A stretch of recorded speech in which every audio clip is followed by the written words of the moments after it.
Estas palavras que hoje te ordeno estarão no teu coração, e falarás a teus filhos, assentado em tua casa, ao deitar e ao levantar.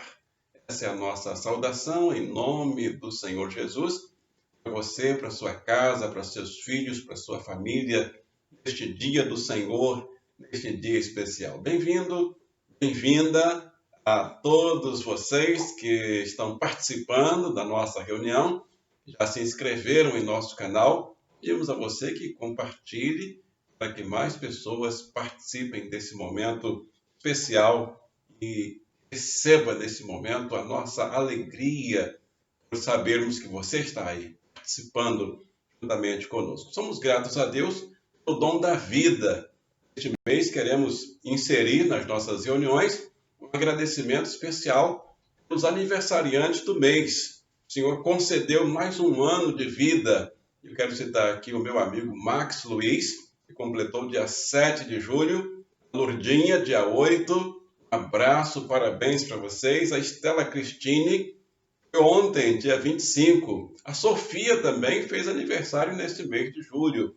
A Joquebede hoje, hoje 26 de julho, está completando mais um ano. Parabéns, Joquebede. Joquebede e Estela Cristine são lá de Hortolândia, São Paulo, e nos acompanham, participam sempre das nossas reuniões, elas e toda a família. A Regiane Ricato, esposa do meu pastor Rafael Ricato, também, dia 27, amanhã. E a Kátia, dia 30, já estamos adiantando. Kátia também participa assiduamente das nossas reuniões. Agradecemos a Deus. Mande aí um abraço, parabéns para esses nossos amigos aniversariantes deste mês. Nossa história de casa de paz de hoje fala de um rei que ordenou que a palavra de Deus fosse lida e se fizessem estudos bíblicos em todas as casas de seu país. Veremos também o resultado desta ação, desta atitude, desta campanha, deste projeto de governo realizado por um rei nos tempos bíblicos lá no Antigo Testamento. Então vamos abrir a Bíblia em 2 Crônicas, capítulo 17, do verso 7 até o verso 10. Leamos a palavra de Deus, acesse aí também o seu texto. No terceiro ano do seu reinado, Josafá enviou as seguintes autoridades para ensinarem a lei de Deus nas cidades de Judá: Beniail, Obadias, Zacarias, Netanel e Micaías. Junto com eles foram os seguintes levitas: Semaías, Netanias, Zebadias, Azael, Semiramote, Jonatas, Adonias, Tobias e Tobi-Adonias. Os sacerdotes Elisama e Jeorão também foram. Os nomes são difíceis porque são nomes hebreus. O verso 9 de 2 Crônicas 17 diz assim: levaram consigo o livro da lei de Deus, o Senhor. Que maravilha! E foram por todas as cidades de Judá, ensinando a lei de Deus a todo o povo. Verso 10, o último verso que vamos ler nesta meditação, diz: e veio o temor do Senhor sobre todos os reinos da terra que estavam em roda de Judá, e não guerrearam contra Josafá. Deus abençoe esta porção da palavra dele em meu coração, em seu coração, em nome de Jesus. Lições podemos anotar, podemos tirar para a nossa vida essa história do rei Josafá em nossos dias. Primeira lição é que o reconhecimento de que a decadência e o caos no país era a falta de Deus na vida do povo e das famílias. Por isso que Josafá começa o projeto pela casa, pela família, pela cidade. Davi foi o rei modelo dessa dinastia e Josafá agora assume o trono. Davi foi o primeiro rei modelo, o rei e fez o que era bom aos olhos do Senhor. Antes dele teve um outro, mas que não fez o que era bom aos olhos do Senhor. Então Davi foi o rei modelo dessa dinastia. Salomão deu continuidade, promovendo a ascensão ao trono. Mas depois veio o filho de Salomão, Roboão. Davi e Salomão são bem conhecidos, né? Roboão, quem conhece? Pouca gente conhece o nome Roboão. Por quê? Porque ele fez tudo que parecia mal e errado aos olhos do Senhor. Ele não buscou os conselhos de Deus. Ele seguiu conselhos de pessoas inexperientes. E sabe o que houve? Divisão no reino, guerra civil. 10 estados, podemos chamar de estados, mas na época eles chamavam de tribos. 10 tribos ficaram na região norte e 2 tribos na região sul. Então, o reino foi dividido. Houve guerra entre esses povos e eram irmãos, eram no mesmo país. Então, observem que quando um governante não faz aquilo que agrada ao Senhor, o resultado é guerra, é revolução, problema na vida do próprio povo. Mas não é somente o governante de um país, pode ser o governante de um estado, pode ser o prefeito de uma cidade, pode ser o chefe de uma família. Quando o chefe da família não segue os conselhos de sabedoria para a família se divide. Cada um vai para um lado, e tem acontecido isso o tempo todo. Às vezes ficamos criticando as instâncias maiores, mas nas menores, que é a nossa casa, nós também estamos em dívida. Então, com Roboão, por falta de sabedoria, houve guerra civil e o reino foi dividido.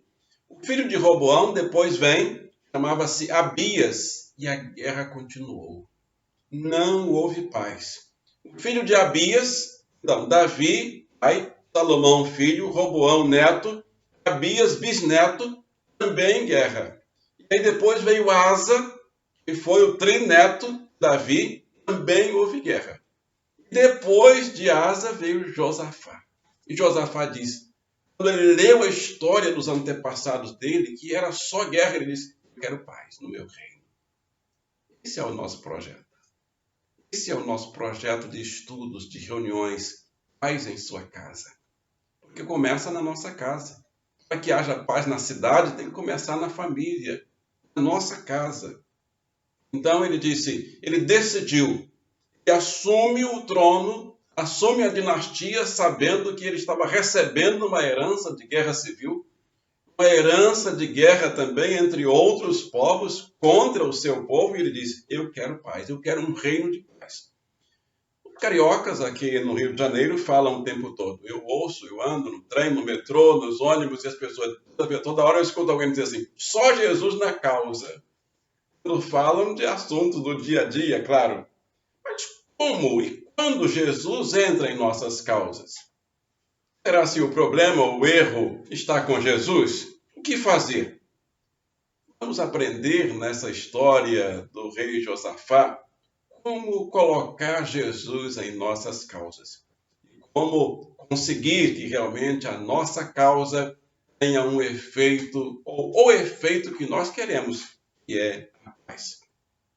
A segunda lição que nós anotamos aqui diz o seguinte, o plano de governo que fez a diferença naquele governo no país é o plano de governo que serve para a minha casa, aqui onde eu estou agora. Mas também serve para a sua casa, onde você está aí agora. Serve para a minha família, serve também para a sua família. O plano de governo foi esse. Josafá mandou os príncipes. Eu entendo que esse grupo que Josafá mandou, esses nomes hebreus que você viu aí, nomes difíceis, são os ministros de Josafá. Era o staff de governo dele. Ele então manda os seus ministros, o seu staff oficial de casa em casa, de cidade em cidade, que eram os levitas, os sacerdotes e os príncipes. Para fazer o quê? Para levar, você viu aí no texto. Eles fizeram o quê? Eles leram e estudaram com o povo o livro da lei de Deus, o Senhor. Isso está em 2 Crônicas 17, verso 10. Isso em todas as cidades de Judá, que era o limite, era o nome do país que Josafá governava. É impossível governar perfeitamente o mundo sem Deus e sem a Bíblia. Não foi pastor que disse isso, não. Nem padre, nem líder religioso nenhum. Foi o primeiro presidente dos Estados Unidos. Ele foi eleito presidente, ele viveu de 1732 a 1799, George Washington. Foi eleito o primeiro presidente dos Estados Unidos. E até hoje é a nação número 1 do mundo. É a nação mais respeitada do mundo. E ele determinou que queria construir a nação que os Estados Unidos são hoje. Mas ele disse isso: é impossível governar perfeitamente o mundo sem Deus e sem a Bíblia.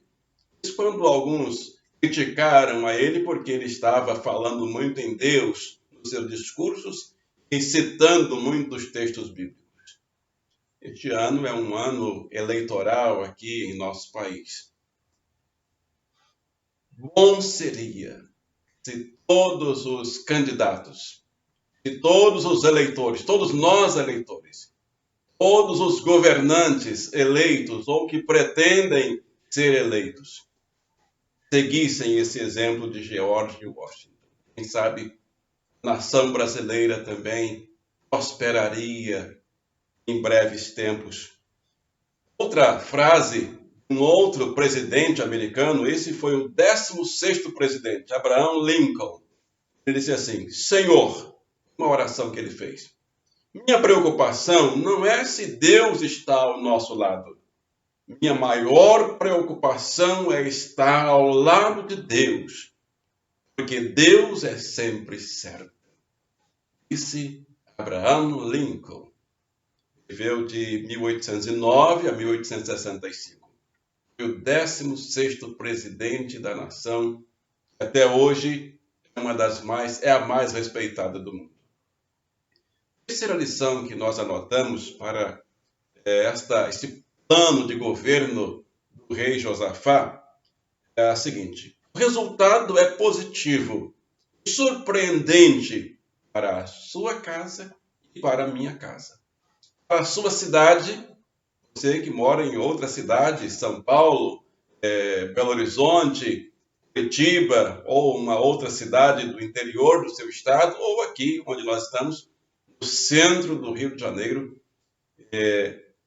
o resultado é surpreendente para a nossa cidade, para o nosso país.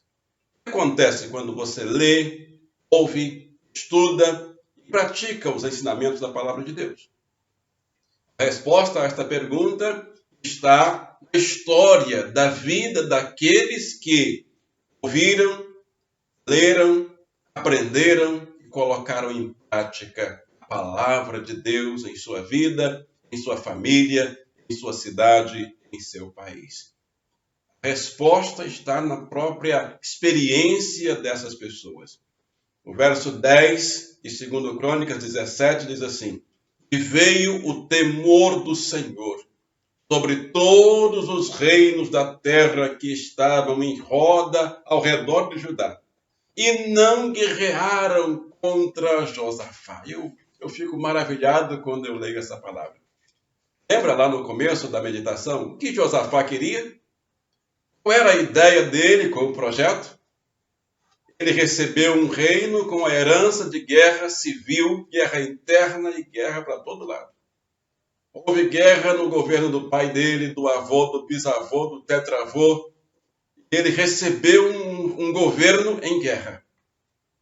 Guerra interna e guerra também de outros povos contra ele. Ele falou: eu quero paz. É isso que nós queremos. Eu quero paz para mim, na minha casa. Eu quero paz na minha vizinhança. Eu quero paz na minha cidade. Quero paz no Rio de Janeiro. Então eu vou eleger, eu vou votar em governantes que proponham essa paz, que busquem essa paz, que estejam correndo em busca dessa paz. para mim, para a minha cidade, para a minha família. Eu quero também propor isso na minha própria casa, com a minha família, com a minha esposa, com os meus filhos, com os meus netos, com os meus sobrinhos, com toda a minha família. As minhas irmãs, quero paz. Josafá determinou, eu não quero guerra. E ele tomou atitudes no governo dele, na liderança dele. Igualmente, eu e você devemos tomar atitudes na liderança de nossa casa ou dos nossos projetos, sejam internos ou externos. A resposta está exatamente aí no verso 10. E veio o temor do Senhor sobre todos os reinos da terra que estavam ao redor de Judá, e não guerrearam contra Josafá. O temor do Senhor. Essa palavra temor não significa ter medo. No original hebraico, a palavra teme significa temer, reverenciar e respeitar. Os povos ao redor de Josafá respeitavam Josafá. Não tinham medo dele, mas respeitavam. Respeitavam o Deus de Josafá, a autoridade de Josafá. Logo, temer a Deus significa honrar e respeitar a sua autoridade e seu senhorio. Um outro exemplo que eu gosto de mencionar e pensar sobre resultados dessa leitura, desse estudo, dessa campanha de ler, levar a palavra de Deus de casa em casa, de pessoa a pessoa, foi Jonas, lá em Nínive, no capítulo 3, verso 7, depois que Jonas levou a palavra de Deus na cidade, no país, o rei de Nínive fez uma proclamação que se divulgou em toda a cidade. Era a capital da Síria. Nínive era a capital do reino. E o verso 8 de Jonas 3 diz que todas as pessoas orem a Deus. O rei de Nínive determinou, decretou isso. Que todas as pessoas orem a Deus com fervor. E abandone os seus maus caminhos e as suas maldades. O verso 10, o resultado aí. Deus viu o que eles fizeram, como abandonaram os seus maus caminhos. Então Deus mudou de ideia e não castigou a cidade como tinha dito que faria. Aleluia! Deus pode transformar os males que estão vindo contra a nossa cidade, contra a nossa vida e contra a nossa casa, contra todos nós em bênçãos. Deus pode impedir que esse mal chegue. Na meditação de hoje à noite nós vamos falar sobre isso. Como Deus impede que o mal chegue em sua casa. Às vezes o mal ronda a casa, passa em frente à casa, mas ele não entra. Não perca a meditação desta noite.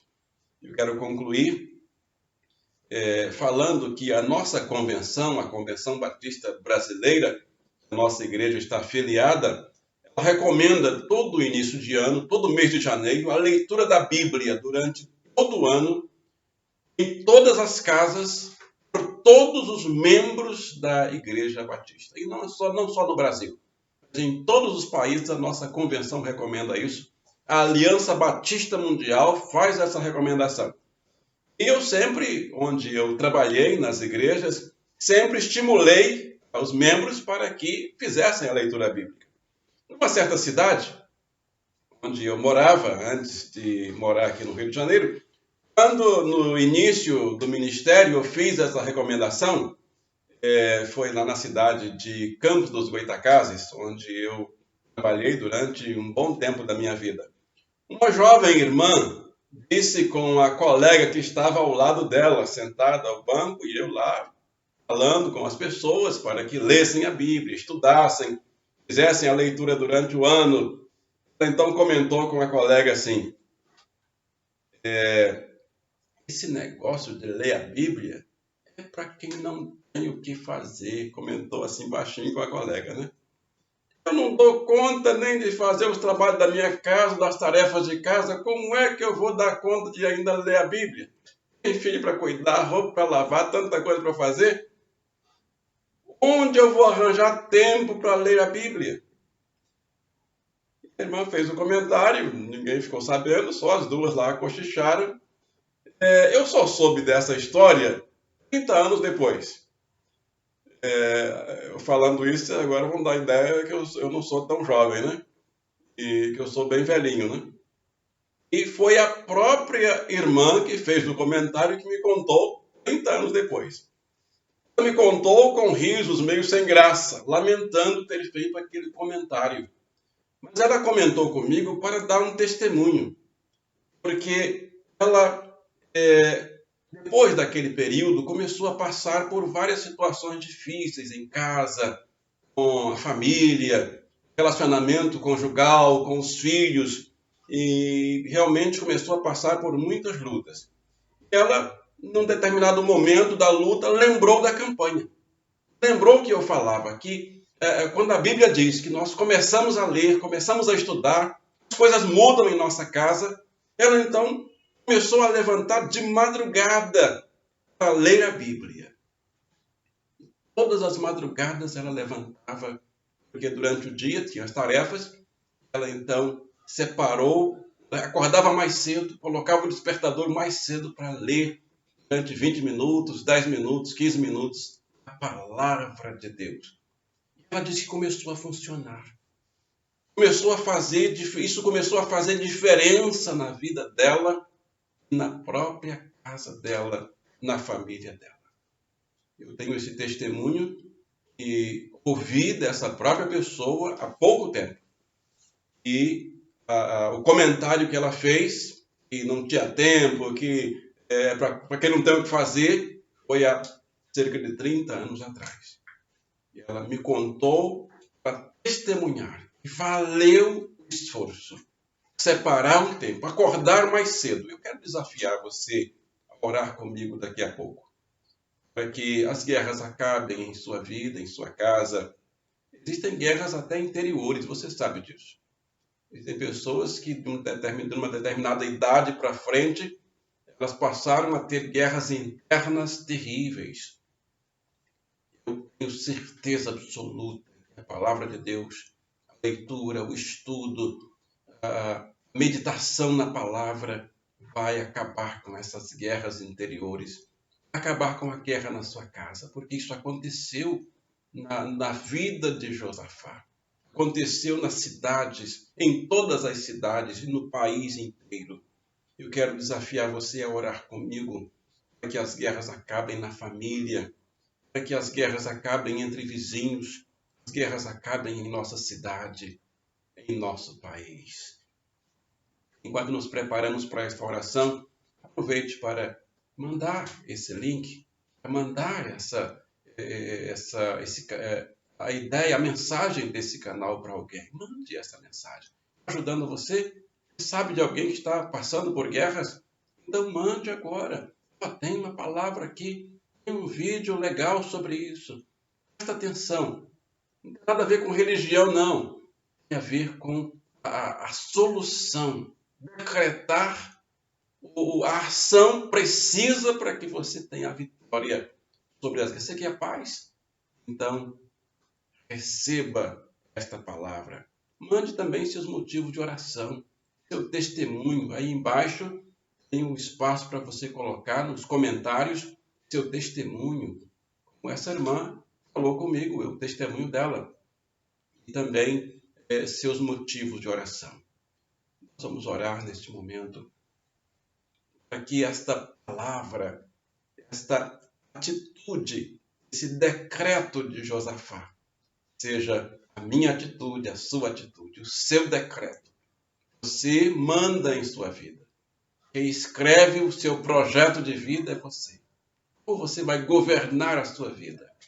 E você que é chefe de família, dona de casa, você que determina quais as ações que você vai implementar para que você tenha paz na sua casa, para que promova a paz em sua casa e em sua família. Oremos ao Senhor. Feche sua cabeça, feche seus olhos, oremos ao Senhor, dizendo assim: Senhor Deus, eterno Pai, na virtude do Espírito Santo, em nome do Senhor Jesus, queremos reconhecer que estamos em guerra. Guerra interior, guerra na família, guerra na cidade, guerra no país, mas nós queremos decretar e proclamar agora que a palavra do Senhor é a maior autoridade em minha vida, em minha casa, em minha família, em minha cidade, em meu país. Quero decretar que a palavra do Senhor seja a prioridade, seja a palavra de autoridade, de maior autoridade. Todas as palavras contrárias à palavra do Senhor caiam por terra agora, em nome de Jesus. A palavra do Senhor tem a primazia na minha vida. Eu vou ler a sua palavra, vou estudar, vou meditar e vou me esforçar para colocar em prática a sua palavra em minha vida. Vou me aproximar de pessoas que estejam cheias da sua palavra. E vou desafiar as pessoas que estão vazias da sua palavra para que também busquem a sua palavra, se encham da sua palavra. Porque é o segredo que nós devemos contar para todo mundo. A paz na vida, no interior, na casa, na família, na cidade e no país. Oramos também a favor dos enfermos. Quero, nesse momento, Pai Todo-Poderoso, clamar pela vida do Lorival, que está hospitalizado no CTI, entubado, com o novo coronavírus. Pai, isso para o Senhor é fácil de resolver. Tem misericórdia, Senhor, do Lorival. Ele que é motorista de ônibus e não pôde parar por causa do trabalho, servindo as pessoas, as populações, acabou contraindo o coronavírus. Cuida dele, Senhor. Peço saúde para ele. Peço, Senhor, cura para a vida do Lorival e para tantos outros enfermos, porque os hospitais estão superlotados de pessoas enfermas. Peço também conforto para os enlutados. Ó Deus, quantas famílias que perderam entes queridos. Conforta com o seu Espírito Santo Consolador. Pedimos pelos trabalhadores nos trabalhos essenciais. Proteção para esses trabalhadores, Senhor. E livramento para todos nós, Pai, de todos esses males terríveis que estão assolando o mundo. E, sobretudo, Pai, a sua paz em cada vida, em cada casa, em cada coração. A nossa oração, na virtude do Espírito Santo, oramos ao Deus Pai, no nome poderoso de Jesus Cristo. E todos digam amém. Graças a Deus. Estamos chegando ao final de mais uma reunião, Casa de Paz, mas não saia daí. Daqui a pouco, ao meio-dia, teremos o momento infantil, a programação para as crianças até 90 anos. Participe. Não deixe de acessar aí, de ver toda a programação até o final. E quem não se inscreveu, inscreva-se, compartilhe com os nas suas redes sociais, nossa programação. Nossa igreja é essa. Nossa igreja está funcionando agora sim, pela internet, através dos vídeos. Então, participe. Agradecemos. E às 18 horas temos mais uma reunião, hoje ainda. Não perca. E depois de amanhã, teremos mais uma reunião ao vivo, missionária Neida, Casa de Paz. Então, quase que de 2 em 2 dias, temos uma reunião nova, uma palavra nova, uma palavra bíblica, uma palavra abençoada para você. Então, abra seu coração e receba a bênção. Que a graça maravilhosa do Senhor Jesus, o amor sem comprimento e sem medida, o amor puro e perfeito e santo de Deus, e a consolação do auxiliador, ajudador do Espírito Santo, sejam com todo o povo de Deus, em toda a terra, hoje e para sempre. E todos digam amém. Um abraço e até a nossa próxima reunião, em nome de Jesus.